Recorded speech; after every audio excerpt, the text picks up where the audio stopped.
Do you know what life was like before the very first invention? Imagine a world without a spoon, without a knife, without even the simplest tool in your hand. How did our ancestors eat? How did they build, defend themselves, or even dream of a future? The story of the first tools is not just about survival, it's about the spark of ingenuity that set humans apart. From a simple rock chipped into a sharp edge, to the birth of technology that would shape the destiny of humankind, this journey is where innovation truly begins. In this video, we'll uncover the story of Stone Age innovation, the skills, the struggles, and the brilliant leaps that forever changed what it meant to be human. But before we dive in, if you're fascinated by history, human evolution, and the roots of technology, make sure to hit that subscribe button and turn on the notification bell, because we're just getting started. The dawn of ingenuity. Do you know what life would feel like in a world without even a spoon? Imagine sitting by a fire, hungry after a long day, with nothing to scoop, cut, or stir. For our earliest ancestors, this wasn't an inconvenience, it was their daily reality. Every task, from eating to building shelter to defending themselves, had to be accomplished with bare hands. And bare hands, while remarkable, have limits. That limitation is precisely where the story of human innovation begins. The dawn of tool-making was not about luxury or convenience, it was about survival. A rock picked up at the right angle could crush nuts, crack bones for marrow, or fend off a predator. That moment, the choice to see an ordinary stone as more than just a stone, was the spark of ingenuity that set humanity apart. It was not the rock itself that mattered, but the thought behind it, the realization that the world around us could be shaped, modified, and repurposed to meet human needs. Think about the profound leap this represents. Animals use their environment. Two beavers build dams. Birds weave nests. But early humans crossed a boundary no other species has ever crossed so fully. They didn't just interact with nature, they began to transform it. A stone became a hammer. A stick became a digging tool. A sharp flake became a knife. Each small innovation multiplied human potential, unlocking abilities far beyond the strength of muscle alone. Suddenly, humans could process foods they previously couldn't. With sharp flakes, meat could be cut into manageable portions. Hides could be separated from carcasses, and tough plant fibers could be stripped for rope. These simple steps added up to profound change. Better nutrition, better clothing, better protection. What started as survival quickly became a pathway to development. And here's the key. Tools were never just about making life easier.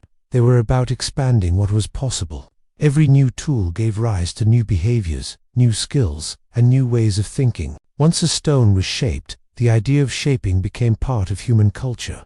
Curiosity was awakened. If one kind of rock worked, what about another? If one shape cut well, what about experimenting with new designs? Each discovery fed the next. This is where we see the first flicker of something uniquely human, the drive to improve, to refine, to innovate. Even the earliest tools were not static inventions. They were stepping stones to the next breakthrough. From that very first chipped rock, a chain reaction began, one that would eventually lead us from caves to cities, from fire to electricity, from stone tools to smartphones. So when we look back at the dawn of ingenuity, we're not just studying archaeology, we're re-looking at the first chapter of a story that still defines us today. The story of how humans turned imagination into innovation, and survival into progress. Flint knapping, the original tech skill. If the first step of human ingenuity was picking up a rock, the second was realizing that rocks could be shaped. This process, known as flint knapping, was one of the earliest and most transformative technologies ever developed. It required more than strength, it demanded precision, patience, and foresight. In fact, flint knapping can be thought of as the first true craft, a skill passed down through observation, practice, and teaching. At its core, flint knapping is the art of striking stone with stone to create a sharp edge. To the untrained eye, it might look like random smashing, but in reality, it is a highly controlled and dangerous technique. One wrong hit could shatter the core, or send razor-sharp shards flying toward the knapper's hands and face. A successful strike, however, could produce a thin flake with an edge sharper than modern surgical steel. Early humans didn't just stumble upon these tools, they learned how to master the process, shaping the world one blow at a time. What makes flint knapping remarkable is its combination of creativity and technical understanding. A napper had to visualize the outcome before beginning. reading the structure of the stone to predict how it would fracture. This mental leap, imagining a tool before it existed, was revolutionary. It meant that humans were no longer passive users of found objects.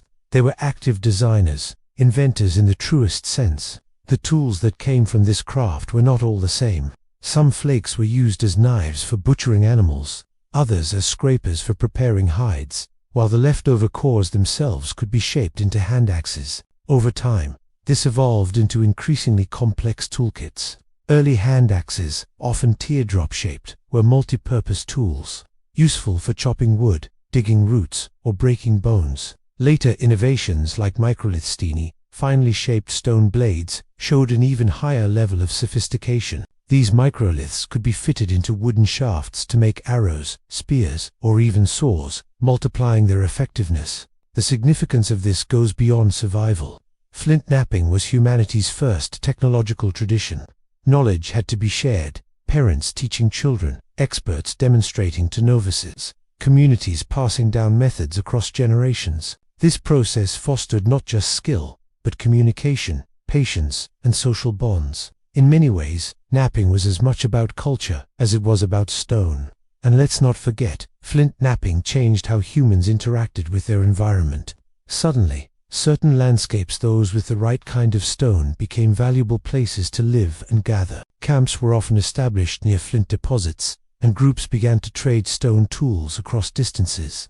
The simple act of striking one rock against another laid the groundwork for economy, mobility, and long-term planning.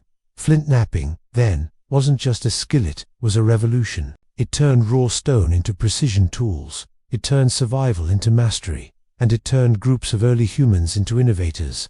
When we look at these chipped and shaped stones in museums today, we're not just looking at relics of the past.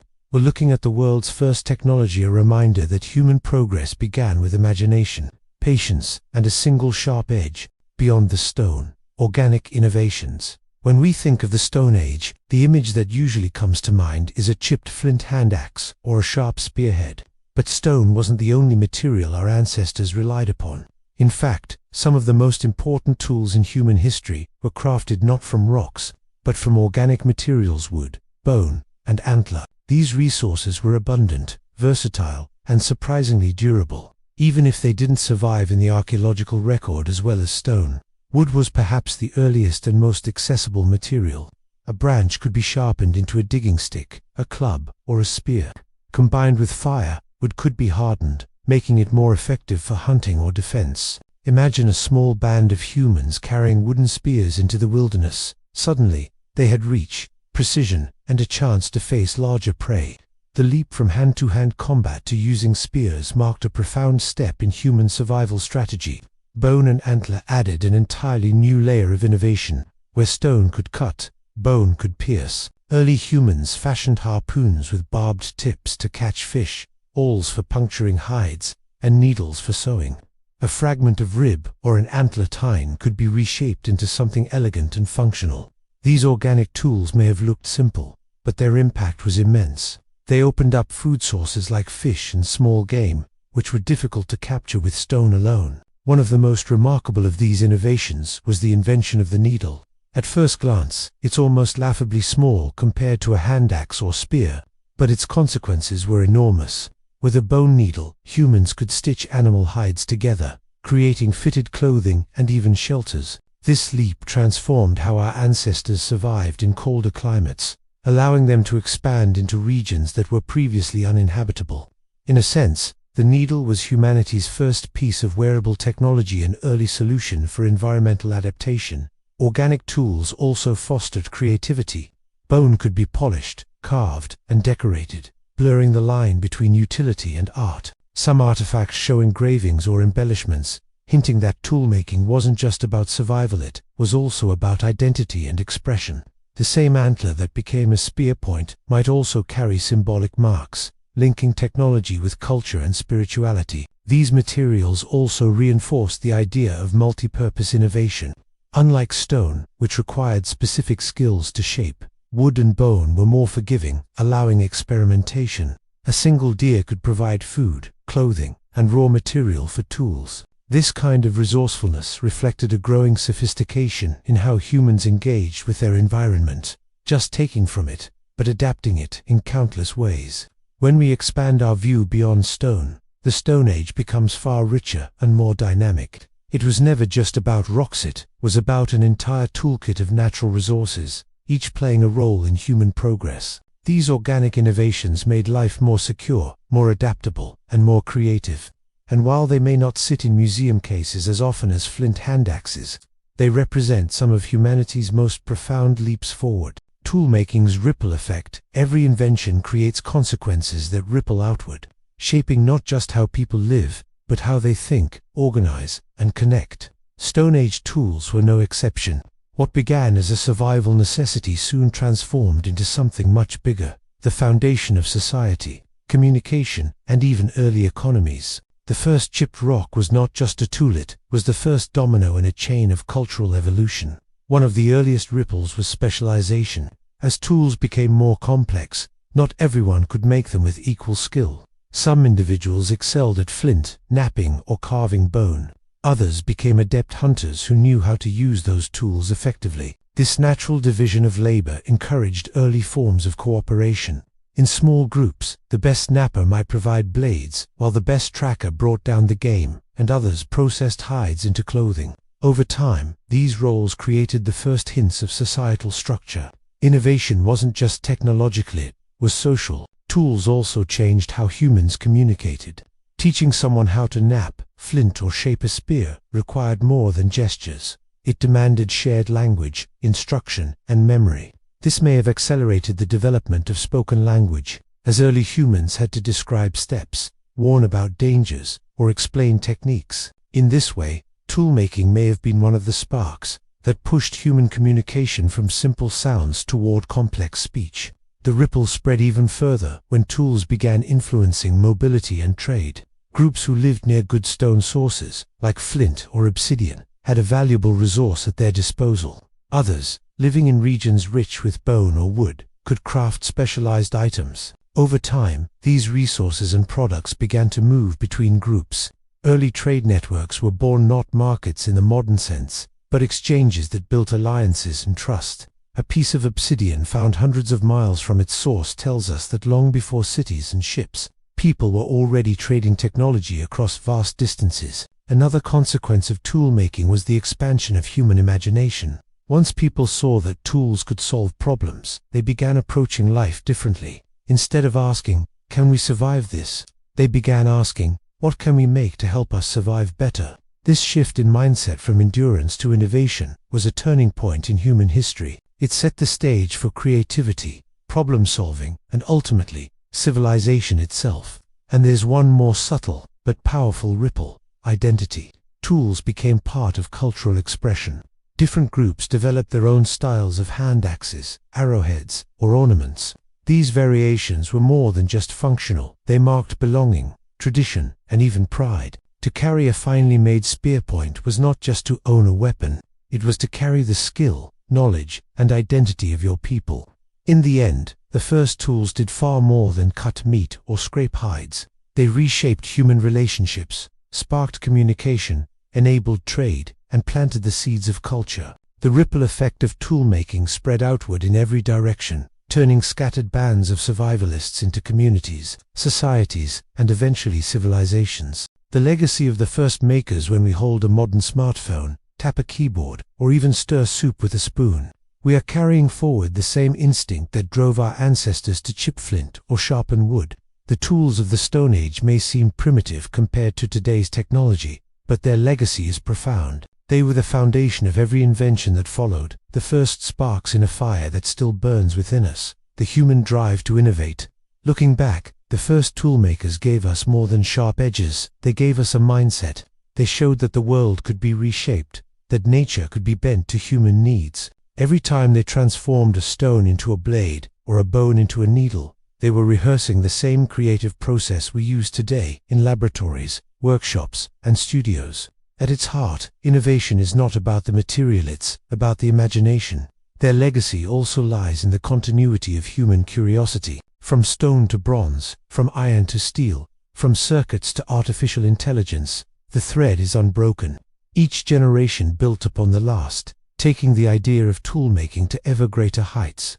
Even now, when engineers design new technologies, they are following in the footsteps of the first knappers and carvers, experimenting, refining, and pushing the limits of what is possible. There's also a lesson in resourcefulness. The first makers didn't have limitless options. They had to use what was around them: stone, wood, bone, antler. Out of scarcity, they created abundance. That same spirit is needed today, in a world where resources are strained and sustainability is critical. If our ancestors could survive ice ages with bone needles and stone axes, then surely we can find solutions for modern challenges with the tools of science and cooperation. The legacy of early toolmakers is also visible in how tools shaped human culture and identity. Just as different groups developed distinct styles of hand axes or ornaments, today cultures express themselves through design, craft, and technology.